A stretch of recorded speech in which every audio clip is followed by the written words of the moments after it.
My name is Malcolm Parks, and I'm here today on day 85 of the Richmond Public Library's 100 Days RVA Reads program, which is promoted by NPR and PBS and also by the Richmond Public Library.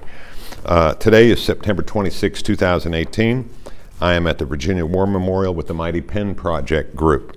The Mighty Pen Project at the Virginia War Memorial generates, preserves, shares, and honors stories written by military veterans and by the people who were touched by their service.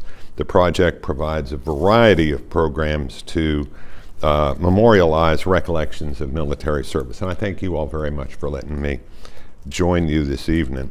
The notion behind the Great American Read is to encourage people to read 100 of the favorite works of American fiction. I won't even get into how they pick it, but they did pick them.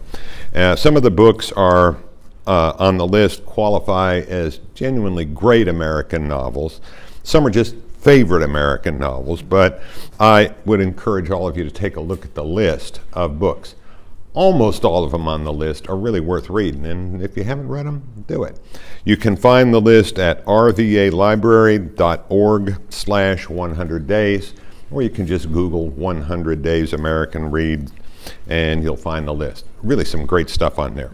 Okay, I'm here tonight to try to seduce you all into reading a book called Catch-22 by Joseph Heller. This book was written in 1961 and is genuinely a remarkable book. You all don't know me, and you have no particular reason to trust my judgment. So I'm not going to get into why you ought to listen to me. You know, trust me. Trust me. Catch-22 is a great American novel. A lot of the books on the list are pretty good. This one's really a great novel. I think it is the great American novel, save for one or two written by some local folks that we all know. The book has been read by millions of people, but more important, it's going to be read by millions of people in the future. And I think that justifies you taking the time to read about it and seeing the impact that this book has had on our culture. Any effort to tell you briefly what the book is about would fail, because it's about a lot. So what I'm going to do is I'm going to tell you a little bit about what's in the book. I'm going to tell you a little bit about what the book means to me. And I won't get into what the critics say about Catch-22. You can Google that yourself and find out. Who gives a rat's ass what the critics say anyway? So the setting of the book is this. In World War II, set in World War II, and the main character is an airman named Yossarian, and he is set on a fictional island called Pianosa, and his job is to fly bombing missions against the enemy, a very powerful enemy, Germany, Italy, during World War II. The book is just loaded with American characters, a few Italian characters too, who are really interesting, and I can't get into all of them, but trust me that it really is populated by a lot of interesting people. The notion here of this book is that the author sets up a conflict between the main character, Yossarian's desire to live, against the goals of the American military. And Heller talks about what those goals were in the case of this fictional combat squadron set on Pianosa. Even the title of the book, Catch-22, has become part of the American language. Everybody's used the phrase one or two times in one context or another. Anybody actually have read the book? Okay, we got 3 or 4 here. That's good. So, what is a Catch-22? Well, I'll tell you.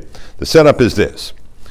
Yossarian's flying these missions. He's miserably happy. He goes to the flight surgeon, a guy named Doc Danica, and he says, "Doc, I'm going crazy. These missions, I could die on any one of these missions. You got to get me out of this. Find me Section 8 crazy and get me out." And the doc can't oblige him. So I'm going to read to you briefly what the doctor says. I'm not going to do a lot of reading, but I'll do a little. Here's what the doctor says.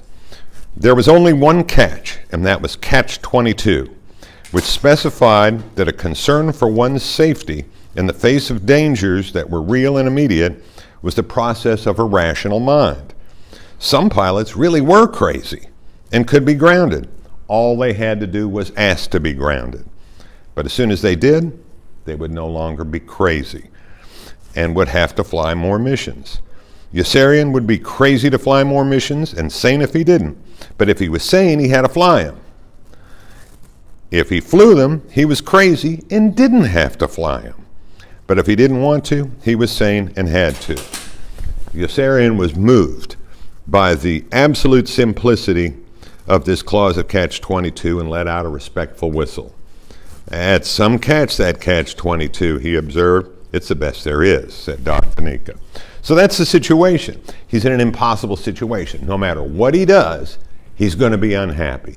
If he's crazy, he has to ask to be let go because he's crazy. If he's sane, he's required to fly more missions. One main thing that the big shots in the book were doing was to perpetually raise the number of missions that the airmen had to fly. Once they got close to the required 40 missions, they'd bump it to 50, and then to 60, and so on. And Yossarian makes the point that, irrefutable point, that the enemy is anybody who's going to get you killed, no matter which side he's on. And don't you forget that, because the longer you remember it, the longer you might live. And that, of course, would include the colonels who were constantly increasing the number of missions.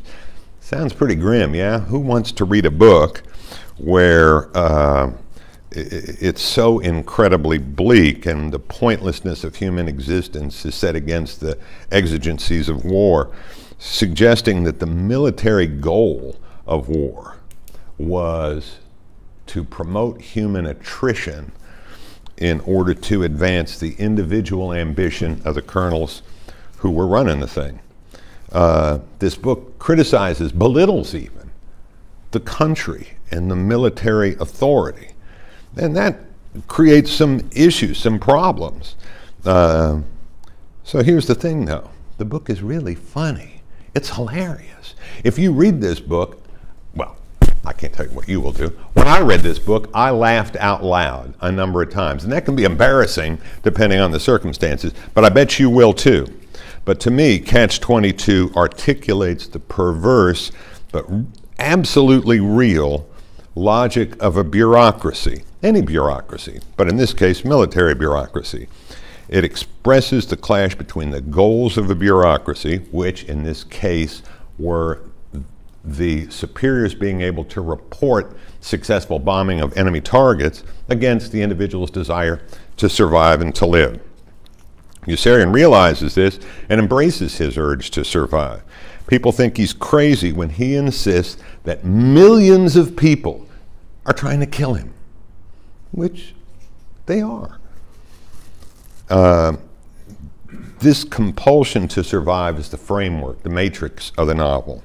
There's a couple of cool quotes that I am going to read to you. One of them, speaking of Yossarian, he had decided to live forever or die in the attempt, and his only mission each time he went up was to come back alive.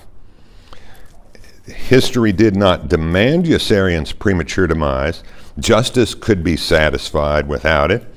Progress didn't hinge upon it. Victory didn't depend on it. That men would die was a matter of necessity. Which men would die was a matter of circumstance. And Yossarian was willing to be the victim of almost anything but circumstance. Doesn't make a damn bit of difference to the guy who's dead who wins the war. And when you think of it in those terms, you can see how the logic of it and the values that we've all been taught, you have to examine them. And when you examine them, you have a greater insight into them.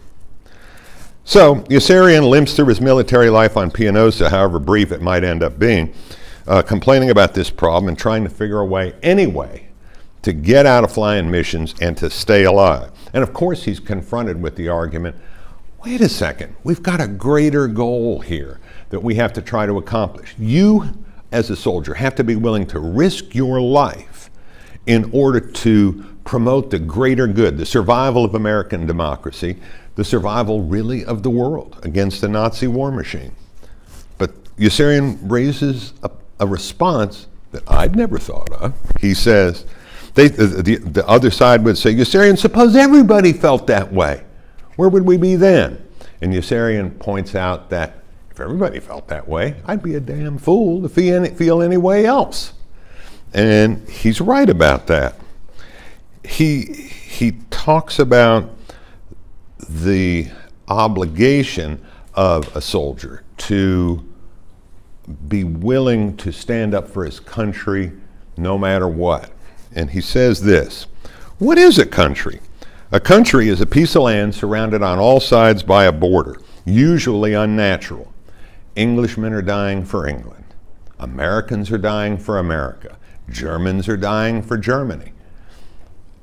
All these countries can't have a cause worth dying for, can they? Yossarian notes that anything worth dying for is certainly worth living for. And the book essentially tells a really compelling story of how the many characters deal with this conflict, what they do to self-preserve, whether they're willing to gamble their lives for a supposed greater good. And Yossarian's disrespect for the notions of what we typically think of as patriotism becomes sort of the blooming central theme of the book. But he doesn't keep it to patriotism. He also talks about God. He gets really mad at God. He says, how much reverence can you have for a supreme being who finds it necessary to include such phenomena as phlegm, or tooth decay, or pain in his divine system of creation? When you consider the opportunity and power that God had really to do a good job, and then you look at the stupid little mess he made of it instead, his sheer incompetence becomes overwhelming. So Yossarian's willing to say anything about any great, wonderful thought, and it requires that a reader think about it just a little bit. You scratch your head and, I never thought of it quite that way. So here we are. I'm supposed to keep this short because of the little video. It's got to be posted on YouTube. So I'm going to stop and I'm going to wrap this up, but I really do commend Catch-22 to you. If you want to get smarter, if you want to have insight into thoughts that have never crossed your mind, I promise, here they are. Read it here. By the way, it's yours. Keep it, pass it around if you want. The book is also available at the local Richmond Public Library. Free, all you need is a card. So go on down there and become part of the library. All 100 books of the Great American Read are available at the Richmond Public Library. To be a reader or to find out where the next reading is, visit rvalibrary.org 100 days. Clicking on the map and the film icon of the day's listing will take you directly to the video for that day's discussion. We invite you to join the Facebook group and subscribe to the library's YouTube channel at the Richmond Public Library 100 days. Right here we go. So, thanks for letting me come this evening. You all have important things to discuss, important business, and it's a privilege to be here with you. Thank you. Thank you.